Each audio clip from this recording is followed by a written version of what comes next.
Good afternoon. Welcome back to the B&H event space. You are tuned into In Conversation with Thandiwe Muriu, who is joining us virtually now. But the reason she's joining us virtually now is because she will be presenting and speaking at BILD 2025. So I'd like to welcome her to the platform. How's it going? Hey, Derek. Thank you. Very excited to be here and very excited to be speaking at Build.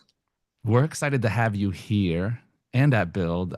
Look, we said it in the copy. You are one of the most anticipated speakers this year because it's new, it's fresh. Your work is so bold and beautiful, and today is our chance to kind of set the table and get into your mind and see what is behind the creative genius. Where did you start? How did you get into this whole thing? And drum up some hype. I hope all of you out there, if you don't know about the Build Show, we're going to drop some details and a link for those of you to check out Thandiwe and many of the other speakers that will be joining her that day. But I want to get the conversation started. When did this whole photography thing begin for you? I know you're self-taught. We have the same, I'm self-taught as well. So whenever I see another self-taught artist out there making it, doing big things, there's always a piece of me that resonates with that. So how did this whole photography thing begin for you? I think first thing is to say, I never thought I would be a photographer. I never thought I'd be an artist. I never thought I'd speak to a global audience. So my journey began when I was 14 years old. And my dad kind of walked into the house and, I only have sisters. And he declared, girls, in this grand voice, today I'm going to teach you how to use a DSLR. And so we're like, okay. He took us outside, took out this old camera and taught us how to use the settings and how to make pictures. And it was just instant chemistry for me. It was what I had been looking for, but I didn't know I needed. I come from a family that's very artistic, but I'm not very artistic myself. I mean, I can't draw, I can't really sing. And so I kind of thought I was always the child who was different. But when he put a camera in my hands, it all just came together. And suddenly all these ideas that I had in my head, I could actually create them with this tool. Not really artistic is not how I would describe you. That's an interesting choice of words there. I think it's I just a mean, different kind of art. I think maybe you and I might have a similar thought process in there because I can't create something out of nothing. I don't consider myself an artist. And with photography, it's kind of like, okay, I can see it. I can like it's the difference between having style and recognizing someone that has nice style and be like, wow, you look great. But I could never do that. exactly. Like if I wouldn't know what to do the blank canvas, but when I see a face or I see a textile or I see an object, I'm like, okay, I can begin to dream and create from there. And so I call myself, I don't know, a scientific artist. It's like there needs to be a formula and a process and Were, research and then create. were you originally like, were you a math science person? Did you think you were going to go into something more technical like that? Or what did you want to be when you grew up? No, business. I actually have a business degree. I didn't think I'd ever use it. I initially really wanted to do something related to visual arts in university, but there just wasn't anything here. So in Kenya, when you said you wanted to be a photographer, everybody assumes you want to be a journalist. And the one thing Right. I was really clear about on my journey was I do not want to be a journalist. I don't think I have the heart for it. I don't know how to photograph and not take those stories home. So I always was interested right from the get-go in creating rather than recording. And so I thought maybe I could find something in line with that at school, in university, and there just was nothing. So I went and got a business degree because I figured it's general enough that I could use it anywhere. Yeah, I mean, I had the same thinking, but I got an English degree, which is way less usable than a business degree. I wish I had your. That's where we split off, and our paths went separately. And you chose the route that is a little better to. I think business works out more than English, but even still, it's like I look at your work, and you're still conceptualizing, and you're still. I mean, the way you use these patterns and these textiles is super creative to me. And I couldn't even, I mean, for me, when I say like I can't pull something off of a blank canvas, like no. I'm the type that's like, all right, I'll just put a single light up and yeah, that's it. And then there's nothing behind it. The way you're conceptualizing all of this, there's that creative juice flowing somewhere up there that you might be a painter in your past life. Maybe. I mean, I did work in commercial photography, and I think some of the tools there helped me develop my artistic vision. because you get a deck or you have to do a treatment and you have to say what kind of lighting you want to use, what kind of color grading you're thinking about, what kind of styling maybe you think you'd like to go into the shoot. And asking those questions, I think over time helped me refine the aesthetic of my work. Mm. So like I said, I was always interested in creating, not recording.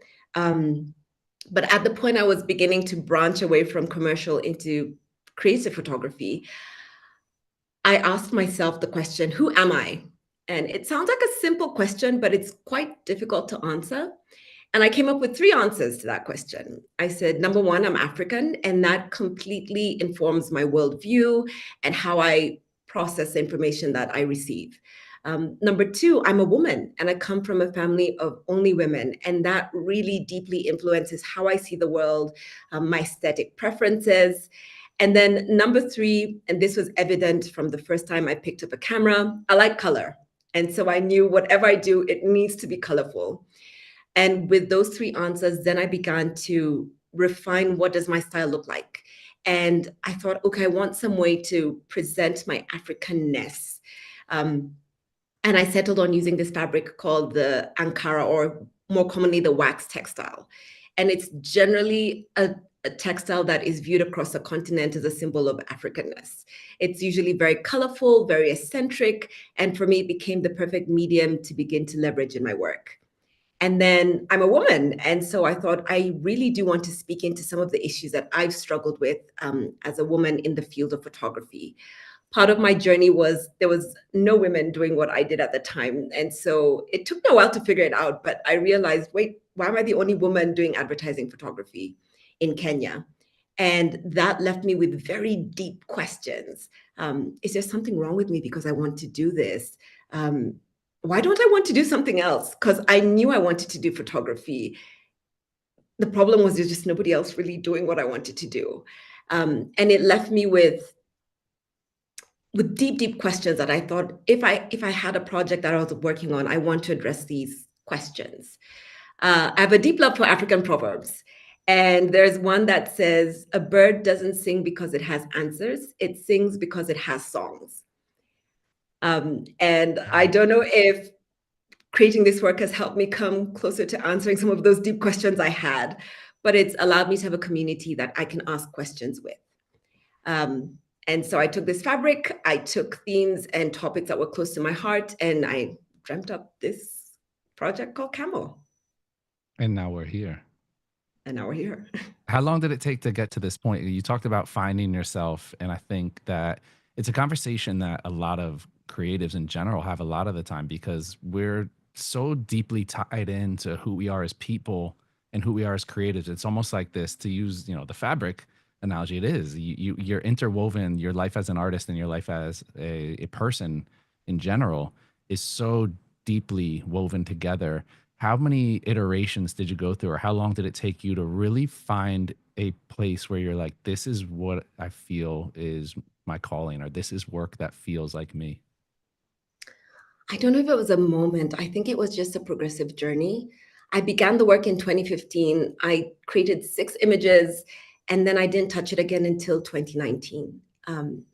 And even as I created those initial 6, I enjoyed creating them. It was almost too easy, is what I struggled with. And maybe that was my commercial background. It needs to be complicated and layered. But these images were created almost as a form of release, creative release. It was a time when I was really struggling with falling out of love with photography. It's something I had always loved doing. It was something that was always a part of who I was from a very young age, but it just wasn't satisfying anymore. And so this project, in a way, was sort of my effort to begin to remember why I love photography so much. And maybe that's why it felt too easy, because I just did what I loved. But I did it and then didn't feel the need to touch it again for many, many years, when suddenly I just had this great desire to continue the project, which then I have now continued for many years after that. But I don't know if it was a moment where I was like, this is me. It was a journey, and the work has evolved over time. Initially, it was kind of using those 3 answers to create the work. But then it pulled me into a different journey, which was my love for textiles and realizing that textiles can be a medium that I could leverage in my photography to address the ideas of social change, the idea of redefining historical narratives. And that led me into doing research. And then that led to an evolution in the work where I included African proverbs with every image that I created. And so over time, it's grown. Now it feels like me, but I don't know if there's an exact moment where it was like, this is it. Mhm. Do you ever feel limited by being attached to one type of work or one project? And I think when people know you for one thing, and it's like obviously when I see one of your images, there is no denying it, which I think is the greatest compliment to an artist is people seeing your work and knowing right away undoubtedly who created it. Does that limit you in any way? Or are there, times where you're like, oh, I love this, or I want to create something like this, but it doesn't fit what people know me for? Do you ever struggle with that? I do. But I think one of my responsibilities as a creative is to remain curious. And so even if I have this style that everybody recognizes, I do create other work. And many times it's not very good. Sometimes it's interesting, but I think it's my responsibility to keep exploring, experimenting, because who knows, there could be another evolution to my style that is, just beyond what I'm doing right now. And I can only discover it by trying new things. I think it's okay to try and experiment. And in small ways, it doesn't have to be huge changes. So maybe instead of using geometric prints, I might experiment with using something like floral prints. Or I could try using different palettes that I haven't used before in my work. And even those small steps over time could lead me to a completely different aesthetic that is recognizable, but just as strong.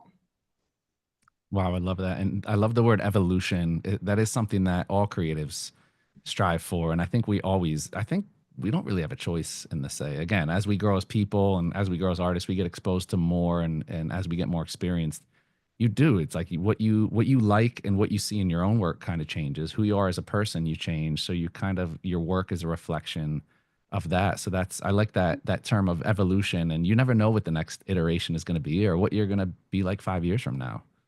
I mean, the work is me, and I change. The world around me changes, and so the work will change.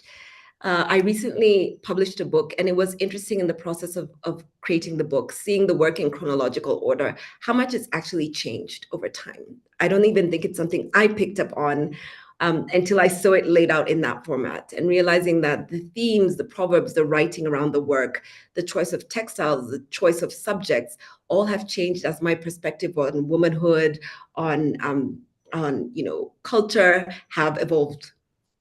I think that's the coolest thing, and this is just me on having my soapbox moment, but the coolest thing as an artist is regardless of how much acclaim your work gets, those little nuances that only you will see. You like we look at our work, ultimately a true artist is creating for themselves. They're creating to express what they feel, express what they see.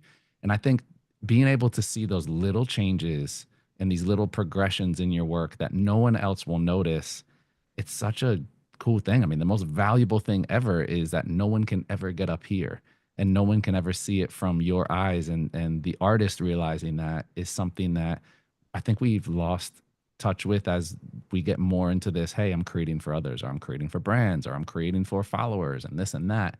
But we really have that holy grail of what makes our art so valuable is the fact that only we really see our art the way it was initially intended. It's interesting. As I transitioned away from only doing commercial projects to moving more into the fine art space, it was a scary transition. It was more difficult than I realized. And the biggest part I struggled with was nobody's going to tell me what to do. I was so used to receiving a brief and kind of having a direction that I'm heading in, and all I'm doing is applying my aesthetic and, my way of thinking to it. It was almost too much freedom when I made the transition. And kind of, what do you mean I'm in charge of the messaging? I can do anything I want. Um, and maybe it was just the idea that I don't have to create for anybody except myself. That I'm not thinking about the audience for the work. It really is just trying to be a true reflection of myself or the topic or the theme that I want to explore. Can you talk a little bit about the choice of textiles that you use, the color combinations, and ultimately, how do you take stuff that's so busy and it doesn't get lost? Like the camo project. I love it's like camo is like camo's supposed to blend in and it does, but at the same time, it's like organized confusion where everything fits and it's all there and it's patterns, but it's not too busy. It doesn't make your brain go crazy. It's all harmonious. I'm a maximalist, but I still believe there's something like too much. And so many times as I'm creating, because creating isn't a perfect process. You don't when you pick up your camera, you don't know 100% what you're going to get. There is maybe you can get to 80%, but there's a 20% there that is just art. Um, and so many times when I'm creating, it's a very slow, intentional process. I have kind of because I designed the clothing that the subjects wear. So I have picked the textile, I have designed the clothing, I have made the eyewear that goes into the images, and then taking the image is kind of the final step in the creation of the artwork. Um, but it's filled with experimentation. So I have a good idea of what I think I want to do, but it is okay to walk things back on set. And sometimes we assemble it on set and it's like, this is too much. And I begin to take things off one at a time until I feel like there's balance in the image. A lot of my work involves paying attention to scale and color. And that's partly how I balance these incredibly busy prints with, usually in contrasting colors because I love contrasting colors. But depending on the scale of the print, maybe I can get away with more if it's a smaller print. If it's a bigger print, kind of like the one behind me, maybe I need to tone down the other elements in the image. It's not a perfect science, but there's a lot of feeling that goes into I was it. just And gonna say it's feel. It's like measuring based on feel. Like cooking without a recipe and just like, I think I need a little bit more of this. but like every creative, I kind of know when we've got it there. You kind of, Hmm. press the button, you're like, that's a one. Yeah. And it's like you can't, you just know. You know when you know. I'm glad you went into the eyewear because I think particularly with the image behind you, that's one that jumped out. And I was going to ask you how you come up like, do you do everything? And you answered my question right there because something like that, it's the square shape that breaks it up, and then you have the circle that ties it back to the flower, and the flowers, and you have the inside of the petals of the flower, and it's just everything. I'm a big geometrics person. I love seeing shapes in the wild. I think that we are naturally drawn to shapes and lines and patterns for a reason. And such an interesting choice there that the square, it's so subtle, but it breaks up the monotony of the rest of the image and it draws you in to, hey, this isn't just a pattern. This is a portrait. This is a piece of art. Yeah. So the interesting thing about my work is I want the subject to disappear, but not completely. And I want to leave visual cues so that you kind of know that this is where maybe the boundary of the subject's body is. But I don't want to give it away all at once. I want to keep your eye in constant motion, but give it a point of rest. All those sound like they contradict each other, but it's possible. And so, for example, in the image behind me, there is a point where you need visual rest, and it's a very strong print. And so I usually make the eyewear in my work a contrasting color, but here it just didn't feel right because there's so much going on with those flowers. You kind of needed to tone it down and give the eye a break. So by keeping the color of the eyewear maybe similar to the background, but changing the shape, I'll have this interesting aesthetic element, but it's not overwhelming to the viewer. Interesting. It's like back to feeling. It's like what you want to accomplish. You can't tell, and I could imagine this has your handprints all over it. This isn't the kind of work that you can delegate or have a big team for the conceptualization because it's almost like, well, I don't know how to articulate what I want. I know what I want and I know how to get what I want, but I can't tell somebody else how to do it. Exactly. So I work with a very small team. I do put together a mood board for everything that I do because, as a photographer, I need to be able to communicate with my team what I'm trying to achieve, even if it's not 100% refined. Um, but then on set, it involves allowing a lot of time for creation and allowing space for me to change my mind, which is something I had to learn. Like, just because I have this idea in my head doesn't mean I need to be willing to let it go if it's not working and kind of redirect where we're going. And experiment. It's important to experiment. So sometimes the way I visualize creating the image works immediately. But then my question becomes, is that the strongest possible image that I can create? Maybe we need to spend a bit more time experimenting and changing a few elements in the image to see if we could make it even more strong. And where does it start for you with the conceptualization? Is it based on a print, on an idea? Is it based on a color combination? It's based on a print. Everything begins with a print. So I am always looking for interesting textiles anywhere. Like if I see one and I'm driving in the middle of the road, I will stop to go look at it. But it begins with the fabric. And I think that's a very powerful thing. My work deals a lot around the idea of identity. And it's interesting that fabrics historically have been where Africa has written its history and recorded its identity and its struggle with identity. So even the wax fabric, for example, actually didn't originate in Africa, it originated in Indonesia. And it's a record of how we have reappropriated a cloth and made it our own. I work as well with another textile called the kanga, which is original to East Africa. And the interesting thing about the kanga is it records historical events. So, for example, somewhere in the late 1800s, the yellow fever hit the region, and the sick were quarantined off the coast of Zanzibar, where the cloth originated, in a ship that belonged to the Red Cross. And so it had this big cross on it. And today, when you see a cross, which looks more like a plus sign on a kanga, it's a symbol of protection. And so this cloth, these textiles all have history wrapped in them. They have the story of how we've interacted with the world as Africans. It has connections to how we see ourselves, what we want to say about ourselves. And that is a starting point of my inspiration. Then from there, I designed the clothing that the subjects wear. And this very much depends on the print that I'm working with. I think each print has a personality. Some are playful, some are a little timid, some are a little bit more relaxed, some are aggressive. And so I try and look at the print and say, what do you want to be? And design clothing that I think plays up the personality of the print. I'll then work with tailors to actually stitch the clothing that the subjects wear. And while they're doing that, I will design the eyewear that the subjects wear. And that's just the fun part. That's pure creativity. That involves looking at everyday objects and trying to reimagine them. So, how many ways can I reimagine a light bulb as a pair of glasses, for example? And then the final step in the process is I reference historical hairstyles, many times from the archives of African photographers. And I use them as an inspiration point for the hair in my images, usually making them a lot bigger and a little bit more eccentric.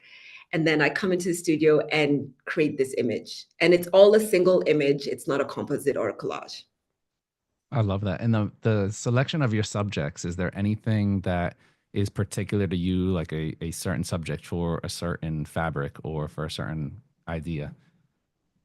So when the project began, it was very much, like I said, my experience being a woman and with womanhood. And so I wanted to pick subjects who I felt addressed some of the issues that I had struggled with as a woman.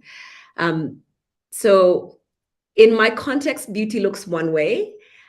And usually, women here, for example, a beautiful woman here would be seen as somebody with very long hair, long, straight, glossy hair, which is amazing.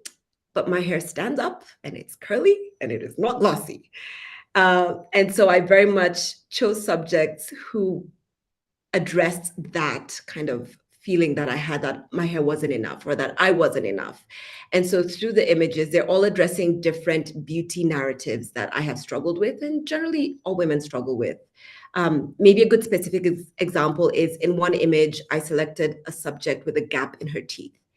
And in my ethnic group, if you have a gap between your teeth, it's a sign of extreme beauty. I come from a dowry culture. And so if you were marrying a girl who had a gap in her teeth, she would demand more dowry than, for example, somebody like me who doesn't have a gap in my teeth, because it's just seen as a sign of extreme beauty. Except in kind of our modern definition of beauty, a gap between your teeth is not something desirable, and many people close it using braces. And so I intentionally wanted to work with a subject who highlighted that beauty ideology that my culture found to be exceptional.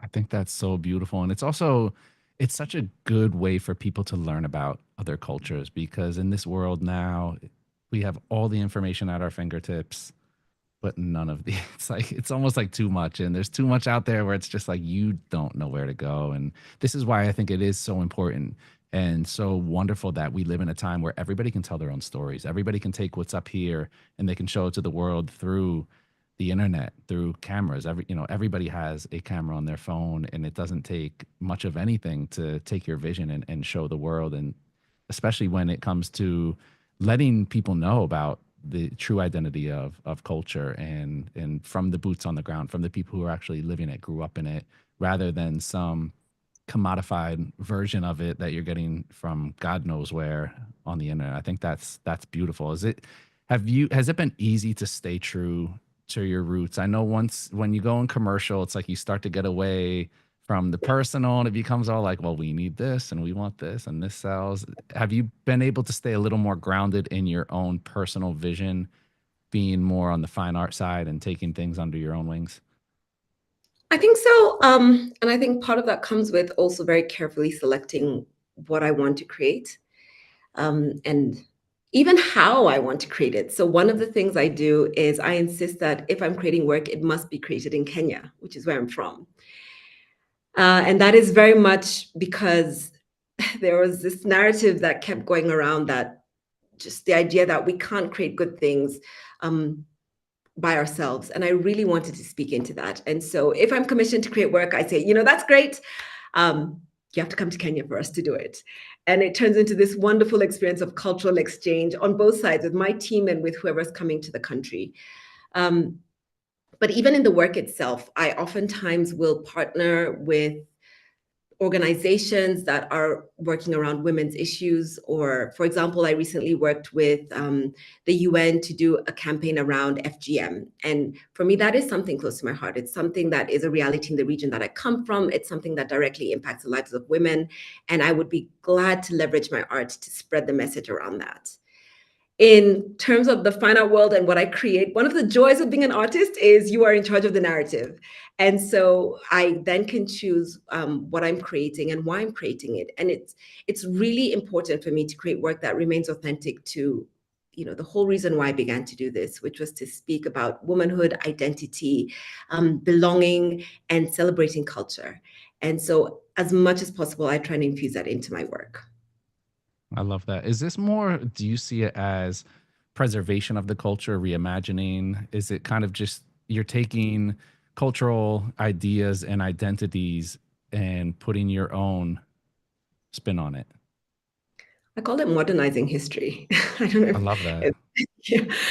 Because it's the idea I realized as I went on this journey of studying the textile and researching into some of the materials that I use, that it's very easy to participate in a culture without understanding it.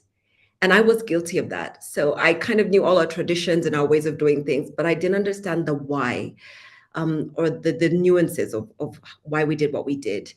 And it left me feeling very much the need to make history come alive, but in a way that we can consume it today. So here's a good example. Every piece that I create has an African proverb attached to it. I don't think I know anybody who would kind of want to go to a library and borrow a book on African proverbs. That's just not how we consume information today. But by interacting with my work, they will get to know about this archive of African proverbs.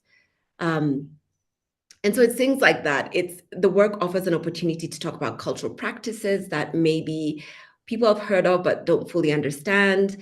I come from an indirect culture, and so there's many things that we don't speak about very clearly. And the work creates opportunity to kind of clarify and provides a platform for dialogue around some of those things that we know but we don't speak about very easily.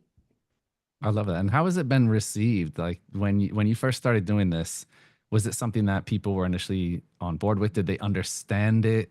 Did they see where you're going? I mean, again, you said it's a culture where it's like, why would you want to be a photographer? Or a photographer is going to be a journalist.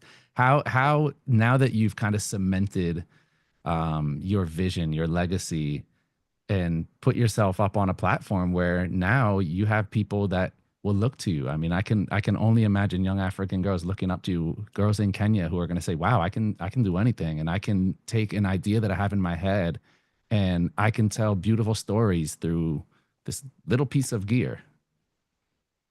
Many African proverbs come to mind, but there's one that says, um, with a seed of imagination, you can plant a field of hope. And I think that's what my work has allowed to happen. That,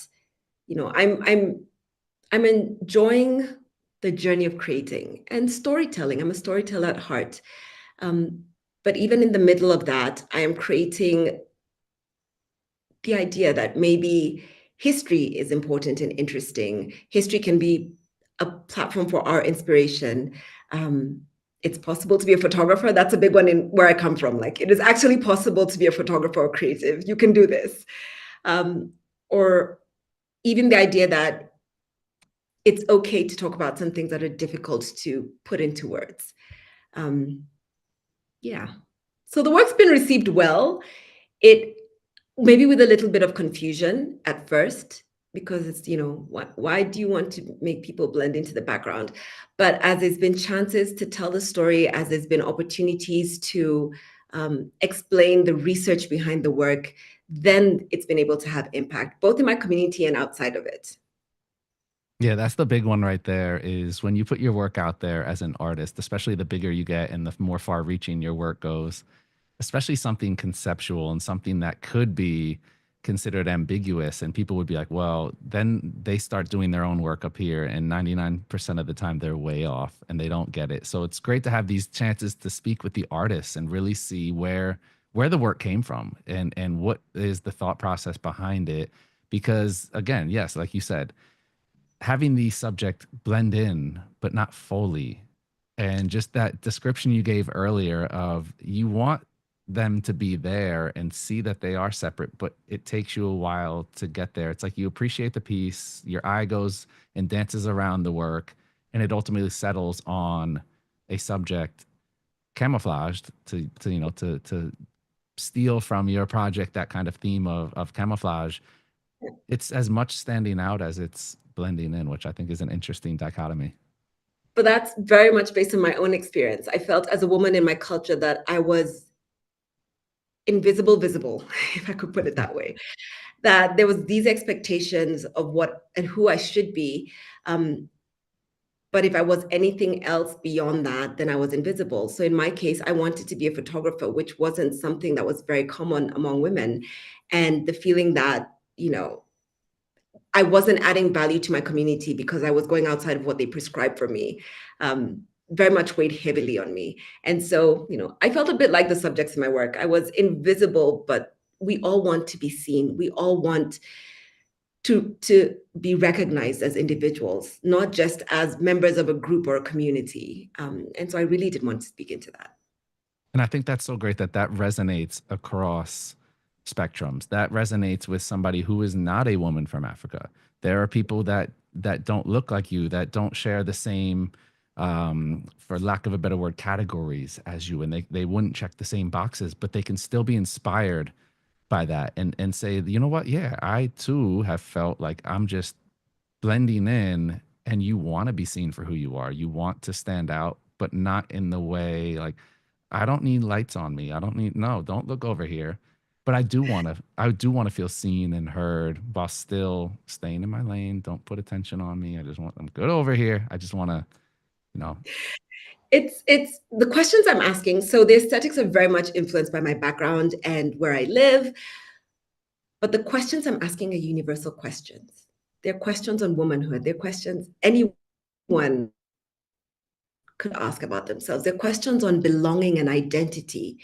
Um, and that's what people connect with, then the aesthetics is very, very much just informed by, my love of color, my love of this African fabric, and the objects that I see in my daily life, because that's where I find inspiration for the eyewear. It's things that you could find in any home in Kenya. It could be light bulbs, brushes. I mean, I've used safety pins. Anything I could think of can become an accessory. But taking those and then using them to speak into these universal questions. Yeah, it's like the aesthetics are the vehicle to get everything that you're trying to say across in it's obviously we respond to the aesthetics. We're like, wow, this is a beautiful image. And some people will just appreciate the beauty of the image. But then there are people like me who they want to know more and they want to say, okay, beautiful image. But what does it mean? What does it mean to you? Why was it created? Why was it created in such a way? What is it saying to me? And I think that's what I love about it is art is such an easy way to educate because it's not boring text. Like you said, nobody's going to sit there and read through a book of African proverbs, but if I bring them in with beautiful imagery and I teach them the principle of the proverb rather than trying to just recite the proverb to them, they are going to respond to it. And so it's just a more creative way of disseminating these thoughts and information. I mean, that's the power of images, I think. Sometimes they do say a picture is worth 1,000 words, but I think sometimes images can go where words can't. They can definitely go where people can't. And so my work can go into contexts and spaces where I can't go, and it can have impact there. And sometimes the fact that it is colorful and joyful and non-threatening allows it to have more impact because then it's more approachable and we can speak about difficult things more easily. And one of the things I feel we do as creatives is I don't know if I need to have all the answers. I just need to create an opportunity for dialogue. And my work is done if I've done that. As long as people are talking, questioning, comparing experiences as a result of looking at my work, then my work is done. I love that. See, we are so aligned. I always say to people like dialogue, you can't get anywhere without dialogue. We can disagree, but if we don't have dialogue, we don't have anything. We don't have a path to getting beyond a disagreement or to really understanding. And I think understanding is one of the building blocks of coming together. It's one of the building blocks of progressing as people and as community. And I think that's why communities are so strong because there's dialogue, there's communication, there's working together. So I'm going to, as much as this pains me, I feel like if I keep talking to you, I'm going to ruin your entire build present. I'm going to ask them, there's going to be nothing left for them. So this has been such a good conversation. This is one of my hardest interviews because I'm like, man, I don't want to leave anything on the table. I could keep talking to you for hours. The dialogue is there. I want to give you the platform. Anything that you want to say in preparation of your presentation coming up at Build? Is there anything you're working on or anything you want to drop on people what they can look forward to seeing and hearing when they come out and see you speak? Well, I'll give a hint. So, like I said, I love textiles, and I will be coming with a lot of textiles. So it's going to be a very colorful presentation. Love it. But I really can't wait to just explore. I mean, tell you more about my work and my journey, but really just explore and share how much impact photography has had on my life, on my community, and how much it has created an opportunity for dialogue, global dialogue. And maybe saying the biggest lesson from my journey and this journey has been the moment I stopped trying to copy other people's work and I began creating from my own story is when the breakthrough to my work came. And I hope to be able to share that with you so that you can find a big breakthrough for your own work. I love that. A message of authenticity. Be yourself. Don't chase somebody else's vision or dream. Find your own. And sometimes it takes time, but look, you made it. You've arrived. You're going to be so close to the garment district in New York. You might want to bring an extra suitcase. You might, I you might, always do. you might have a New York textile project coming up. We might have to keep you here for a couple of weeks and work on that. Thandiwe, this is great speaking with you. We are going to drop Thandiwe's website so you guys can check that out. Please, if you are in the tri-state area, you do not want to miss this. I'm going to make my way down there and make sure that I'm not giving work during that time so I can come check this out as well. We will definitely link up when you get here in New York. I want to thank you again. Any final closing words? I think I'm good. There we go. No more dialogue. Like, well, but thank you for having me, and it's been a delight talking to you, and I really look forward to the BILD conference. Pleasure having you on our platform, and it is going to be an even greater pleasure to have you in person at the BILD conference. To all of our viewers and listeners out there, thank you all for tuning in. Another edition of the B&H Event Space now in the books. Catch y'all next time.